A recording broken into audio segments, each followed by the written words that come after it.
Jairo, a Bíblia vai dizer que ele era um dos principais da sinagoga. Deixa eu explicar aqui o que Jairo era, fala-se pouco dele, mas só para você entender quem era e qual era a posição desse homem. Jairo, na época, os judeus se reuniam em uma assembleia para oratória, para orar, para louvar ao Senhor, trazendo assim na linguagem de hoje. E Jairo e os anciãos então se assentavam para avaliá-los, para mostrar para eles qual seria a classificação e a forma que eles estariam adorando. Ou seja, eles se reuniam em uma assembleia, os judeus, e esses anciãos, a qual Jairo era um deles, era responsável então por esse momento de adoração e classificação para ver como se saía os judeus dentro dessa situação de adoração a Deus, mais ou menos assim. Só para você entender, esse era um dos principais da sinagoga, era um dos responsáveis, era um dos organizadores da assembleia, e ele não foi excluído do momento tenebroso. Eu quero trazer aqui, irmãos, a vida desse homem, e também quero trazer algumas aplicações para os atuais dias. Deus, Ele me fez sentir fortemente essa mensagem. Hoje eu estava lendo sobre essa palavra, está falando os obreiros, os pregadores estão vindo pregar dentro dessa temática, nessa 7ª quinta-feira, família em tempo de crise, um milagre em minha casa. Deixa eu passar alguns pontos aqui para dizer como está a situação, irmãos. O que é uma crise? A gente olha dentro da casa de Jairo e vê uma crise. A forma que começou, a Bíblia não traz pormenores, só fala da forma que acabou. Mas a forma que começou, e quanto tempo essa menina estava doente, ou por que ele deixou para chegar no último estágio para procurar Jesus. Com certeza, Jairo, sendo um dos responsáveis das assembleias judaicas, ele relutou para não se humilhar perante o Senhor. Quando ele viu que não tinha mais, possivelmente ele procurou os médicos, procurou as autoridades eclesiásticas, religiosas, e não achou uma opção. Não achou uma solução. Mas eu quero, antes de entrar aqui, irmãos, dentro dessa situação, eu quero explicar para os irmãos o que é uma crise, como começa a crise. Eu poderia falar um pouquinho sobre a crise na educação. Olha a temática, irmãos: família em tempo de crise, um milagre em minha casa. Queridos, eu vou falar os dois pontos aqui antes de entrar nesse versículo. Nós estamos vivendo uma crise na educação, tanto na educação que eu falo lá nas escolas seculares. Isso, quando eu falo escola, eu falo CI, eu falo o fundamental, eu falo o médio e também a faculdade, educação no geral. Hoje nós estamos passando uma crise que quase não dá para acreditar de tantas situações que está acontecendo, não somente na situação de crise moral, mas a situação da qualidade de ensino que as nossas crianças estão aprendendo. Escute, irmãos, os professores, as professoras, os diretores, as diretoras, elas estão sendo mecanizadas. Ou seja, nós temos excelentes professores, eu tenho amigos professores, eu tenho amigos professores de faculdade, de ensino médio, fundamental. Eu tenho ciência e consciência que nós temos muitos bons professores na área da educação.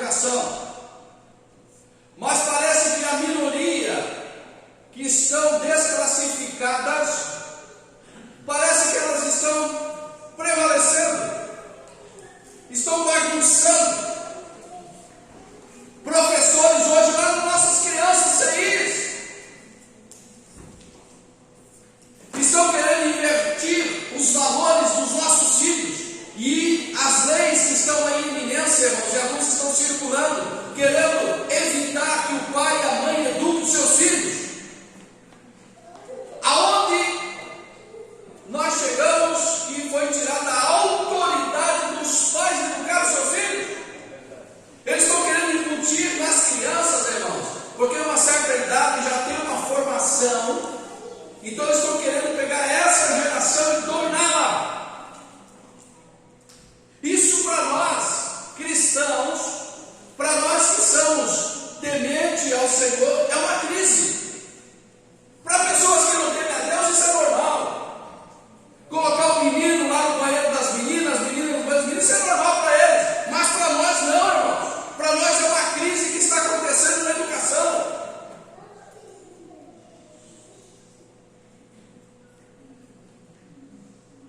Nós temos nessa geração, nesse terceiro milênio, preste bem atenção, irmão. Eu vou só trazer um pano de fundo, porque nós estamos vivendo num Brasil de livre expressão, é mentira. Você tem que saber o que falar e como falar, porque senão você pode sair preso. Essa é a situação do Brasil.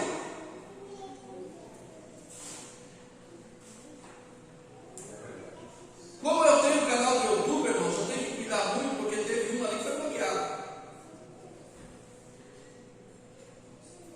Mas nós temos que orar ao Senhor, porque isso traz uma crise que vai acabar dentro de casa.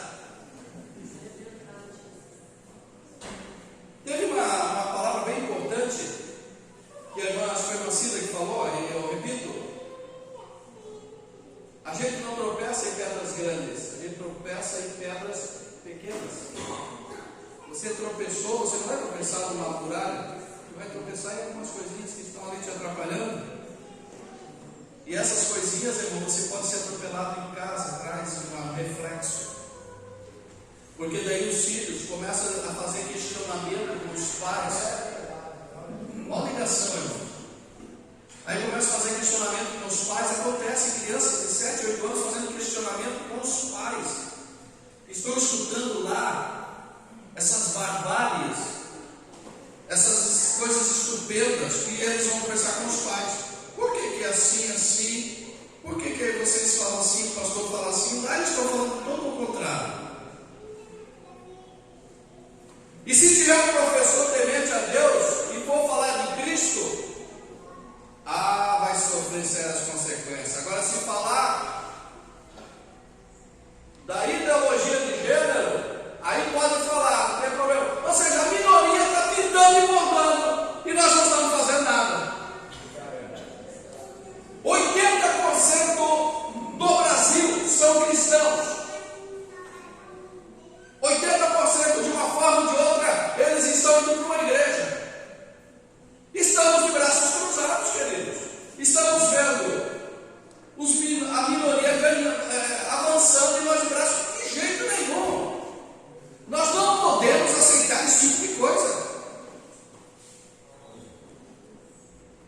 A crise está na educação, os materiais e outras situações que estão acontecendo aí, a falta, irmãos, de material, as escolas sendo sucateadas, os materiais sendo sucateados, carteira, etc.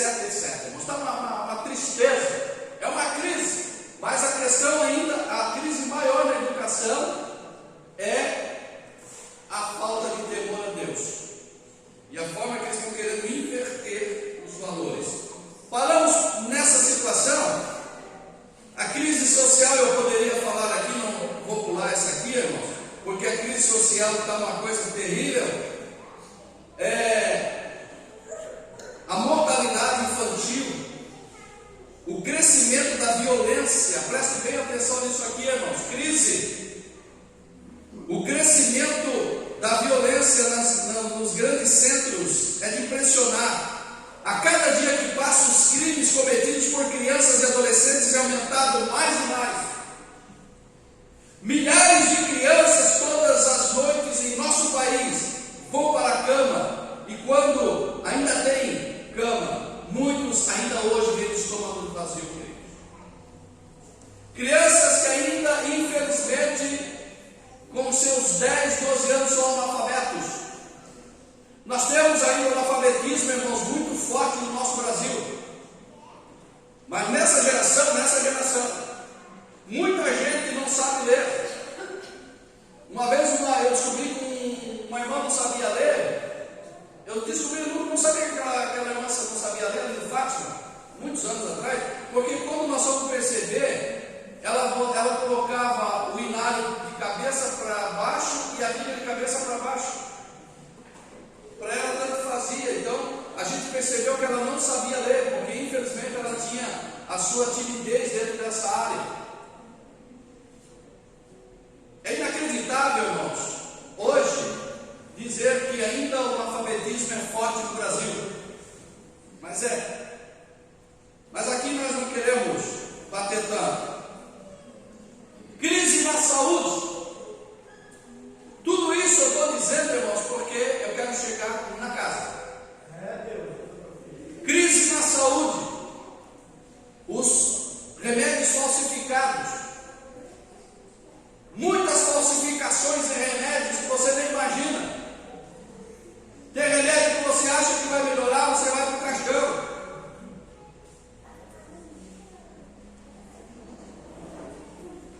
Ah, se esse Brasil fosse livre expressão, se nós fôssemos obedecer à Constituição, livre expressão religiosa, que hoje estão querendo tapar, e já estamos escolhendo a expressão e a mensagem, porque senão você é processado. A democracia no Brasil, irmãos, foi pro brejo. Democracia é mentira, não existe democracia no Brasil. Isso para mim não é democracia. Democracia é você expressar o que você pensa. Democracia é você classificar os nossos políticos, se são sem vergonha ou não. São ladrões e corruptos. Isso é democracia. Mas você não pode. Você não pode. Você não pode desclassificar o judiciário. Você não pode dizer que eles estão politizando as coisas. Não pode. O Brasil é esse que nós estamos vivendo. Um Brasil acima da lei. Porque para a igreja não tem lei. Quando é para beneficiar a igreja, não. A nossa interpretação é tal. A Constituição fala tal coisa. Agora, quando é para falar para destruição, aí sim. Aí a Constituição é o mandatário. A Constituição é a Carta Magna do Brasil. Desde 1988 é mentira. Eles usam do jeito que eles querem. Eles interpretam a forma que eles querem. Então nós estamos vivendo, irmãos, a crise da saúde. Nunca se viu. Você vai no hospital e está superlotado, sim ou não?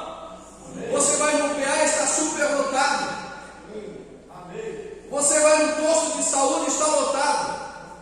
É culpa dos funcionários? Não. Os funcionários é que são menos culpados.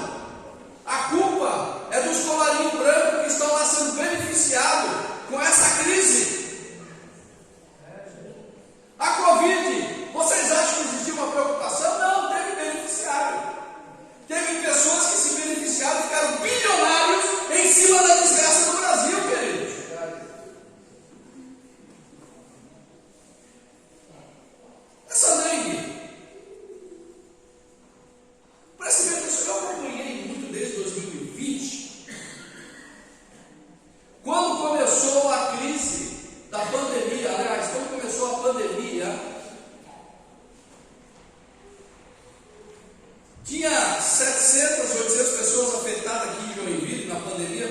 atenção.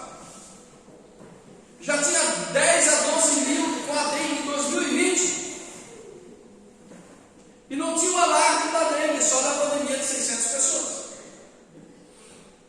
Até perguntei um dia para um político, eu disse, ele estava ativo, eu disse, tá, mas por que não se preocupa com a dengue que está com 10, quase 11 mil e está com 600 da dengue, da Covid? Mas a Covid eles tinham a dengue, a pernambuquinha lá mordinha, não tinha lucro. Aí, aliás, agora não tem mais Covid. Tem Covid, só que não tem mais. E tem, mas não tem. Como é que é o nome da que pega Covid agora?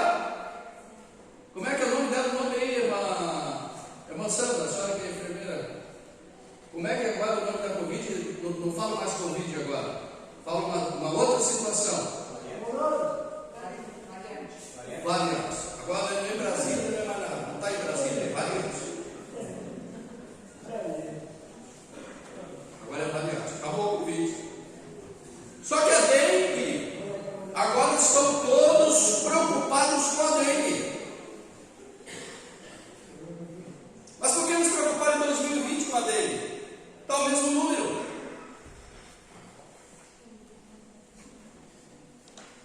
Está o mesmo número.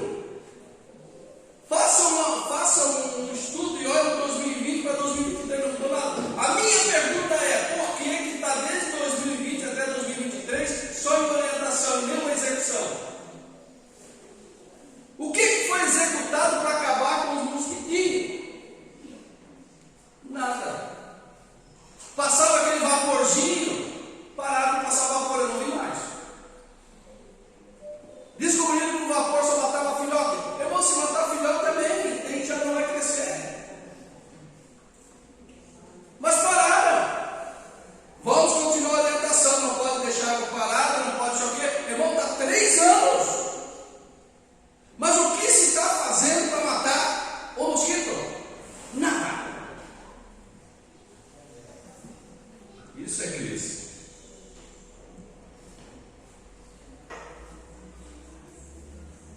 E eu poderia falar também sobre a crise moral.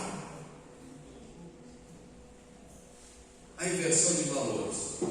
Isaías capítulo 5, versículo 20, diz assim: o que era mal se tornou bom, e o que era bom se tornou mal. O que era luz se tornou escuridade, o que é escuridade se tornou luz. O amargo virou doce, e o doce amargo. Nós estamos vivendo uma crise moral terrível. Eu penso que a crise moral é uma das piores que está acontecendo no Brasil e no mundo. É inevitável que levante-se essa situação. Não tem como evitar. Mas o lamentável é saber que isso existe um processo, existe uma situação na área moral que está afetando a igreja. Ei, irmãos, eu não sou contra a tecnologia, eu sou muito a favor. Nós estamos vivendo na era da tecnologia, na era da informatização. Eu sou muito a favor. Só que tem deturpado as famílias na área moral. Tem derrubado, porque não sabem usar. Nós estamos presos a um sistema. Nós estamos presos a um celular. Que nós paramos, quando eu digo nós, irmãos, não é que é o irmão, é eu. Vamos generalizar, vamos trazer isso de uma forma geral. Todos nós. Nós brasileiros e a todos do mundo inteiro paramos de viver. Nós somos virtuais.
Não tinha comida em casa, nós ia para o mato comer goiaba, ia brincar, esquecia. Nós brincávamos, nós tínhamos diálogo. E hoje não tem mais, isso é crise.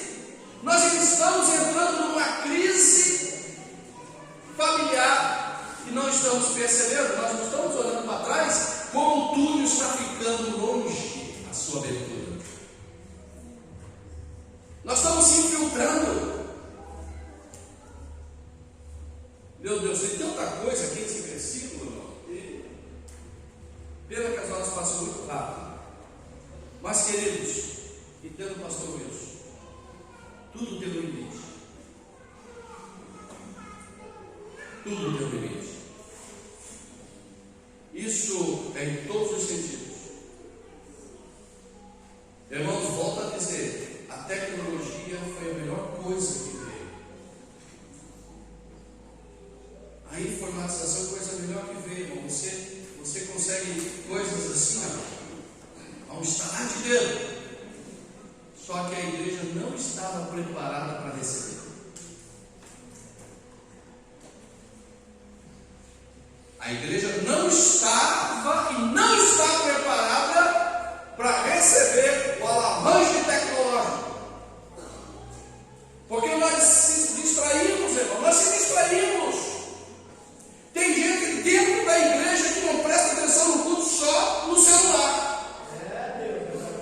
Inclusive, eu já conversei com o Fábio de vez em quando trocar a senha, porque eu não aceito, os irmãos, ninguém ficar navegando na internet na hora do culto, irmão. E eu vou orar para Deus queimar, estourar onde tiver esse celular. A não ser se estiver fazendo uso devido, respondendo uma coisa urgente, vai lá na rua, responde. Tem irmãos aqui que ficam com o celular ligado porque eles precisam. Mas tem pessoas que procuram fazer com o QR Code ali para onde está a senha, para ficar navegando e namorando. Deus vai te queimar.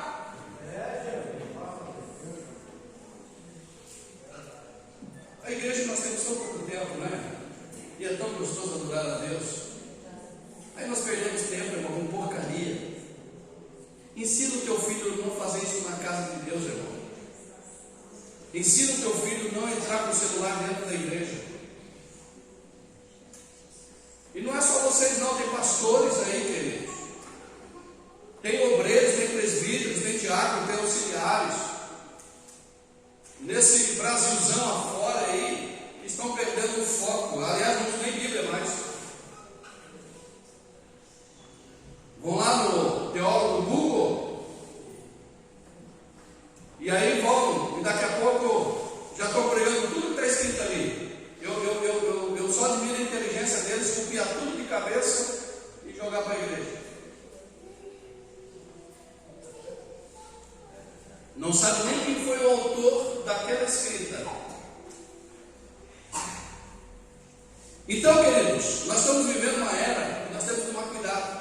Eu sempre digo, eu sou daquele tempo que ainda nós precisamos ter diálogo.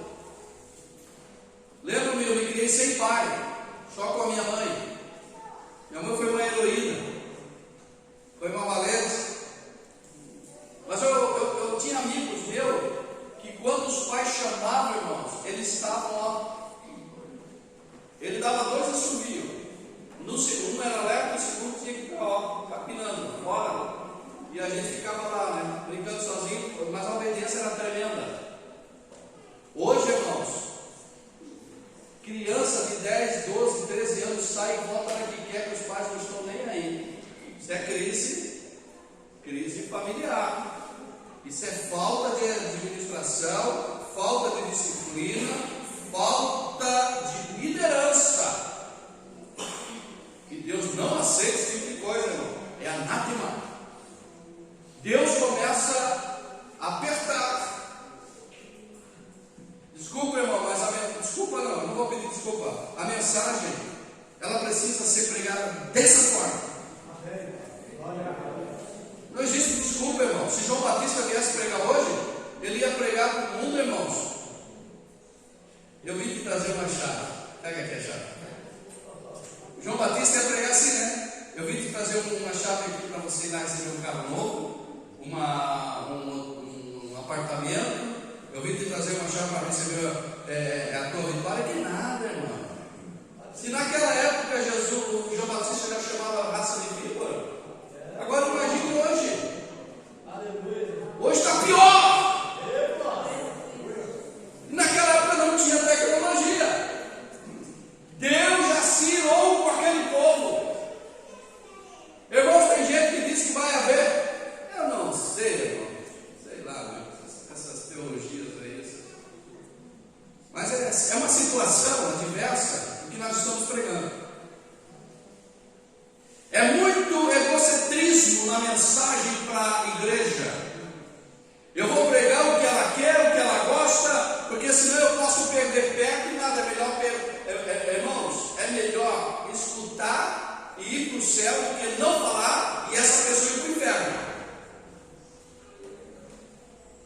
Amém, meus irmãos? Amém. Existe uma dificuldade. E quando os filhos chegavam diante do pai, eles diziam o seguinte: pai, estou aqui. Sim, senhor. Sim, senhora. O que eles dizem hoje? O que tu quer, cara? O que tu quer, mulher? O que tu quer, guria? O que tu quer, o arcaico? O velho, careta? Essas são as nomenclaturas que os pais estão recebendo hoje. Pastor, mas agora é nova geração. Não. O que mudou é que os pais se afrouxaram na sua disciplina. É que os pais esfriaram. Precisa realmente voltar. Não antigamente ao passado, voltar realmente o que Deus quer. É que nós saímos do foco de Deus. Nós saímos de um extremo aonde era massacrado os nossos filhos, que eu também não concordo. Eu fui massacrado. Mas agora no liberalismo total, que é pecado. A intolerância, aliás, a tolerância que nós estamos tendo nos nossos filhos, irmão, namorando de qualquer jeito. Ei, tu é o responsável pela tua casa. Daqui a pouco começa a acontecer alguma coisa no seu lar. Eu estou dizendo para os que estão nos assistindo também. Começa a acontecer no seu lar e você não sabe o que aconteceu. Vai conversar com Deus e Ele vai te dizer o que está acontecendo dentro do teu lar. Irmãos, eu estou com uma autoridade, eu tenho certeza que Deus está nessa palavra.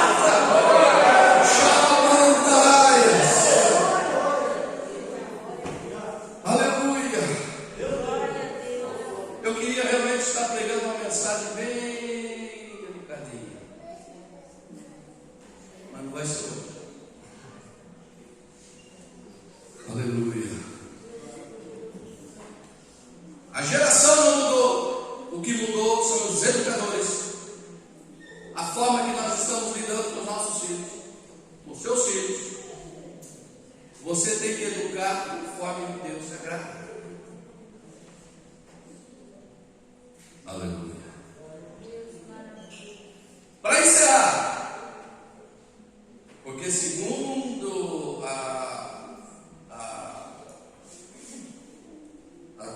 teologia, segundo a ética das mensagens, tem que ter começo, meio e fim. Então tá, até o fim. Eu sei tudo isso, mas por isso que a gente tem que quebrar os protocolos, né? Esse texto, eu, por exemplo, estou pregando uma mensagem textualizada. Usei o texto somente. Agora, o Jairo, ele deixou criar uma crise dentro da sua casa. Ele deixou nos últimos segundos para se humilhar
Queridos, Jairo, ele corre atrás de Jesus.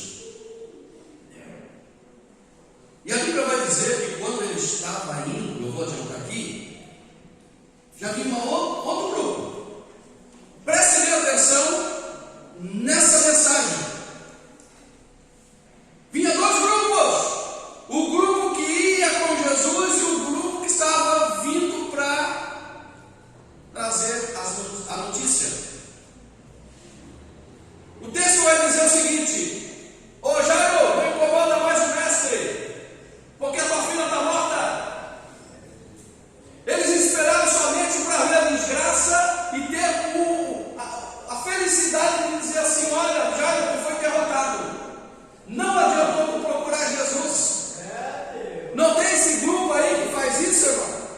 Quando você vai para a igreja buscar o Senhor, vai se consagrar, os jovens adolescentes vêm buscar a presença do Senhor, vem um grupo que diz assim: não precisa, rapaz. Não precisa. Para que você vai fazer na igreja? A igreja não vai resolver o teu problema. Não vem essas pessoas. Os teus parentes muitas das vezes se contrariam e dizendo: para que tu é crente? Tem pessoas que acham que quando é crente não pode ficar doente, Jesus não pode levar. Pode sim, irmãos. Pode. Eu não morrerei enquanto não cumprir em mim todos os sonhos que o Senhor sonhou para mim. Isso é uma coisa nenhuma. Deus não sonha. Isso é mentira.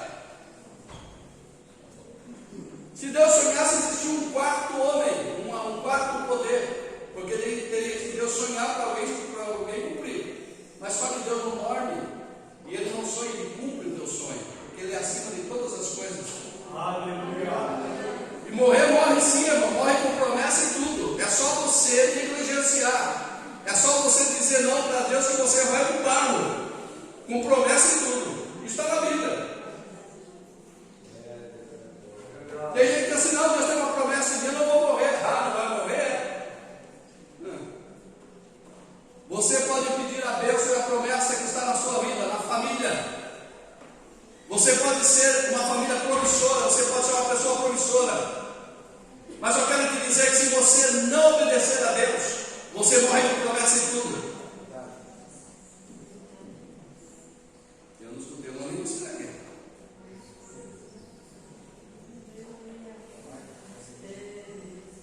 Aleluia. Querido, Jairo, quando ele vem, aí o grupo já diz assim: ei, pode voltar, Jesus, volta, porque o mestre não precisa chegar. Jesus não precisa nem ser incomodado, já morreu tua filha. Ei, o Jairo, de uma forma ou de outra, ele foi para o lugar certo, nos últimos minutos, mas ele foi para o lugar certo, ele foi procurar Jesus. Sim ou não? Quando ele entra, eu li o texto que ele disse assim: não, peraí, Jairo, não se preocupe, não fique apavorado, porque a menina não morreu, ela está dormindo. E riram-se dele, mas a vida estava entrando naquela casa. O dono da vida estava entrando naquele lugar. E aonde Jesus está, a vida, a esperança, a milagre, a transformação. Aleluia! Irmãos, muitas vezes nós recebemos isso tudo que eu falei, porque nós não deixamos Jesus entrar. Nós deixamos tudo quanto é coisa entrar e não deixamos Jesus. Naquele casamento em Caná da Galileia, só não houve uma crise porque Jesus foi convidado. Porque o maior vexame, a maior humilhação era faltar vinho na época, nas festas. Eu não vou explicar aqui pormenores, mas Jesus está lá porque ele foi convidado, ele transforma a água em vinho. Aliás, é o melhor vinho. Tanto que o provador lá, ele disse: tá, mas geralmente é melhor para depois o pior. Agora vocês fizeram o contrário. Irmãos, aonde Jesus está, tudo é melhor. Aleluia. Vamos ficar em pé, queridos. Ei! Quando Jairo chega, Jesus chega e diz assim: ó, esses mormons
vendo. Você pode estar com o coração dilacerado, mas você precisa mostrar que Cristo vive na tua vida. Glória a Deus. Aleluia. Essa palavra ardeu no meu coração hoje. Aliás, acho que é a primeira ceia que eu prego aqui. Acho que é a segunda, terceira ceia que eu já estou passando aqui. Mas é a primeira que eu prego, porque eu senti de Deus de pregar isso aqui. Glória a Deus. Para encerrar, meu irmão, para nós entrarmos na ceia e fazer oração e entrar na ceia, eu vou dizer uma coisa: se você tem alguém para pedir perdão, peça hoje, porque Jesus pode voltar, irmãos. Presta atenção aqui, irmãos. Jesus pode voltar agora, ou você vai para Jesus. Se você ir do jeito que você está, você pode ficar. Irmão, parece que é meio pleonasmo nessa mensagem. Você pode, do jeito que você ir, você pode ficar. Não, irmão. O jeito que você vai para Ele, você pode ficar sem Ele.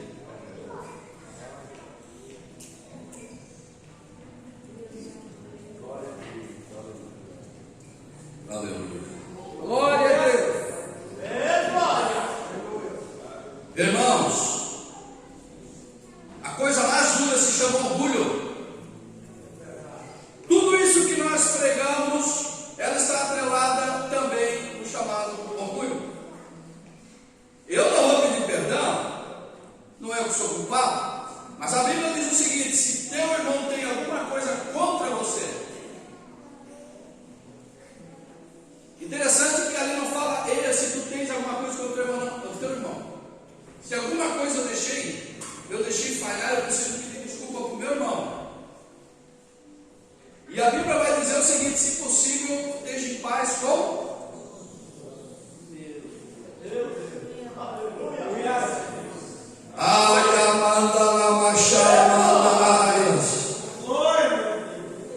oh, aleluia. Eu quero orar, meu irmão, mas eu quero que você se conscientize. Receba essa mensagem como uma profecia para a sua vida. Jairo deixou a crise, mas ainda no último minuto, graças a Deus que ele conseguiu ir no lugar certo. Mas nem todos têm essa felicidade, nem todos têm esses momentos felizes. Tem gente que teve momentos terríveis. Irmãos, eu falei lá no início, não vou repetir. Os sinais que antecedem o arrebatamento da igreja estão em iminência. Está aí. Não dá mais tempo de nós estarmos brigados com as pessoas. Não dá mais tempo de dizer que é um bonitinho, feinho. Mal dá tempo agora de eu poder me preparar, de estar tão perto do arrebatamento da igreja, que mal, como diz o meu amigo pastor Marcos Cobra, mal, dá para se preparar a nossa vida espiritual. Eu não tenho tempo de olhar mais para a vida dos outros, irmão. Eu tenho que olhar para a minha. Glória, eu tenho que olhar para a minha família. Tem vezes que eu olho tanto para a família dos outros que eu esqueço da minha. Isso é perigoso, isso é crise. Irmãos, meu coração ferve de palavras. Glória a Deus. Mas eu vou orar. Eu quero orar por você aqui nessa noite. Eu sei que Deus falou com todos nós, irmãos. Eu quero que você chegue aqui. Eu quero orar por você. E a nossa, estarei encerrando agora no vídeo, e nós vamos fazer uma oração aqui com a igreja do Senhor. Glória a Deus.